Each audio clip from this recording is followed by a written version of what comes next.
After 2 years of being closed for renovations, the Kansas City Museum, located in the historic Northeast, has finished the architectural construction phase. The Northeast News is getting a first look into the updates.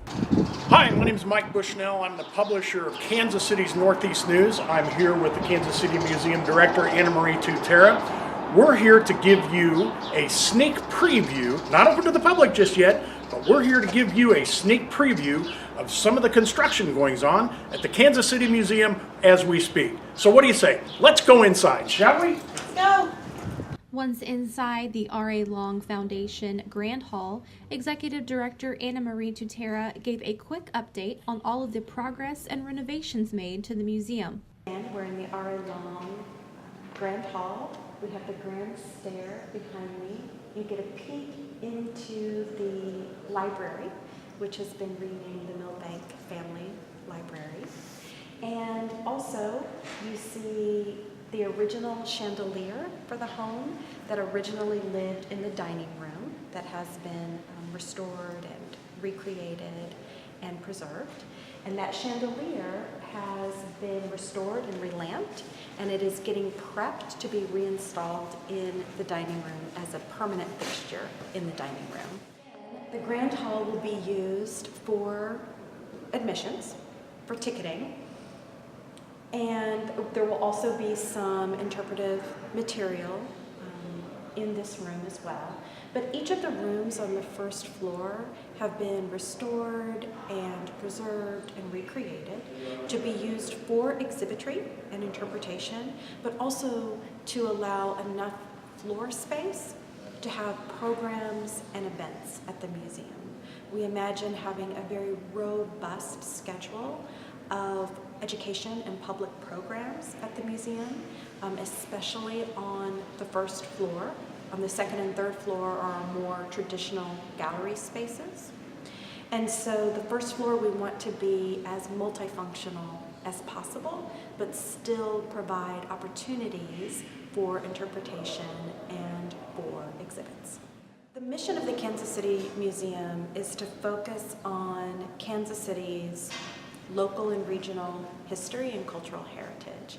And we're doing that through the sharing of stories of Kansas City's people and its communities, its neighborhoods. And we're also really looking to find and share untold stories of Kansas City's history. We are standing in the second gallery on the second floor. So the second floor of the Kansas City Museum is going to be comprised of more permanent gallery spaces that take the visitor through a timeline of Kansas City's history. But the Kansas City Museum isn't just focused on Kansas City's history, it's also focused on Kansas City's present and future. So this timeline on the second floor begins with this gallery, which we are currently calling Cultural Confluences, and it's Rivers to 1870s. And then we move into each of the next three gallery spaces, learning about Kansas City from 1870s all the way through the 90s on this floor. And then on the third floor, there are more gallery spaces that look at Kansas City 70s to 90s, present day and future developments of Kansas City. These gallery spaces on the second floor will showcase items from our permanent collection and interactive digital technologies, print interpretation. So that's what we're working on right now. And so you're getting a sneak peek of the second floor, but then in May we'll be working on these galleries on more infrastructure. We've got shades coming in and lighting and speakers and cameras. All of that will start happening in May. So I'm excited to show you this sneak peek now.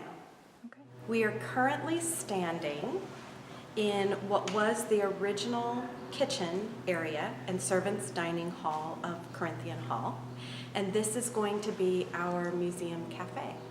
So in the next month or so, we are going to issue a request for proposals looking for a culinary professional or team to manage and operate our museum cafe. and also our soda fountain, which is in the lower level of the museum. So the space has been designed to be a restaurant, but it's also been designed to have programming. So culinary programs, chef's tables. We've also designed it to have this mini demonstration kitchen with the hope that whoever manages and operates the space will be collaborative and work with us to create all kinds of food experiences for our visitors.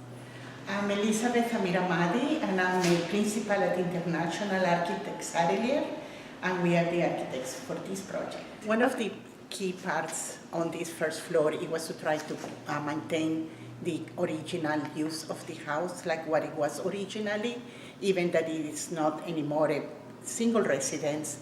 Still, we thought that the kitchen should reside where the kitchen originally was.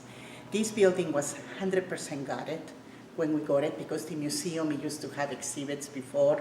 All of the windows were blocked. But in addition to have that historic reference that it used to be a kitchen, it is a kitchen, and how we incorporated those spaces, how it was breaking down then, we tried to create a space that is modern and functional, and that is going to be a place of a pride for the museum as it starts to be able to provide, how we say it, an exciting food venue with the loss of the local ingredient of the neighborhood. So we are looking forward to have it here soon operating.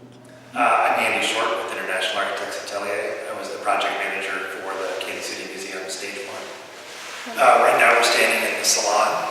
This room, of all the ones on this first floor, was probably in the best condition when the renovation and restoration started.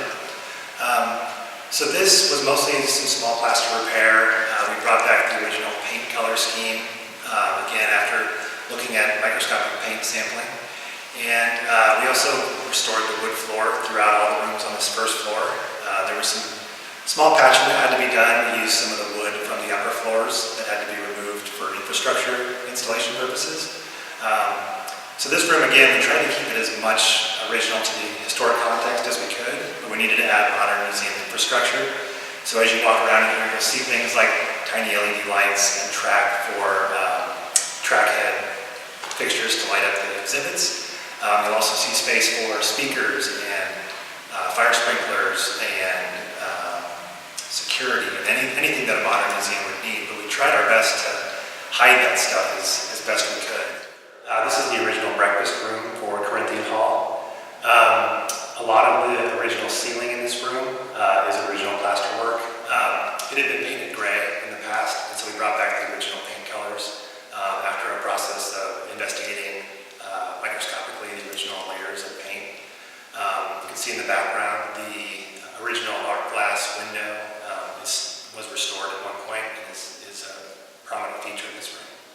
The original chandelier was not part of the building anymore, and so we're doing a new chandelier that should be installed shortly. So we are standing in the original billiards room for Corinthian Hall, and this has been recreated to be a space where you can come and play billiards. We have our eye on a really beautiful billiards table from the time period that we're looking to restore and bring back into this environment. We will also have kind of lounge furniture in here. You can read in this space. We'll have other games like chess and maybe shuffleboard. So this is a gaming room, basically. It's a break from the exhibition galleries. It's an opportunity to come and chat, have conversations, relax a little bit. Also on this lower level is the soda fountain, which is currently being designed. There's also some private spaces not open to the public. So there's the prep kitchen that services both the soda fountain and also the restaurant on the first floor. There is the catering kitchen that will be used for private events and public events. And then we have what we call back of the house. So we have some administrative space on this lower level, temporary collection storage, prep lab, spaces like that that will help us to function as a museum.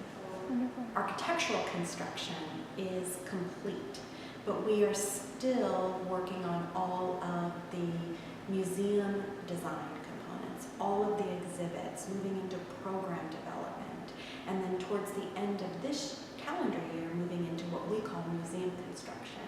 So filling these spaces with exhibits and furniture and work fixtures and equipment to make this a 21st century museum environment. So for the architectural construction, that was public funding, including $8 million in GEO bonds. And we're super excited to say that we are the first project in the public buildings section to be completed using those GEO bond monies. And we're thankful that we got that funding. It was absolutely significant. And so I want to say thank you to Mayor James and City Manager Troy Schulte and Parks Director Terry Reinert and Parks Board and City Council for giving us the opportunity to complete this very important project. We are working with the Kansas City Museum Foundation, which is a 501c3 nonprofit organization, to raise the rest of the funds for the museum design components and construction, and that is a $6 million project. And we've raised about $3.7 million right now, so we're really close. In addition, we are going to have our architects and our construction team get started on architectural design and pre-construction services for stage 2 this year. And stage 2 is the carriage house and what we call the caregivers home. So we're trying to keep the momentum. We were able to secure some private funding to begin architectural design and pre-construction for stage 2, so we're really excited about that. Corinthian Hall will reopen to the public in late 2020. So even though we're giving some sneak peeks now, we are not open to the public currently and won't be until late 2020. The Kansas City Museum has completed Phase 1 and is moving on to Phase 2, which includes the design and architectural construction of the remaining adjacent buildings. The museum will continue to be active in the community until Corinthian Hall reopens to the public in 2020.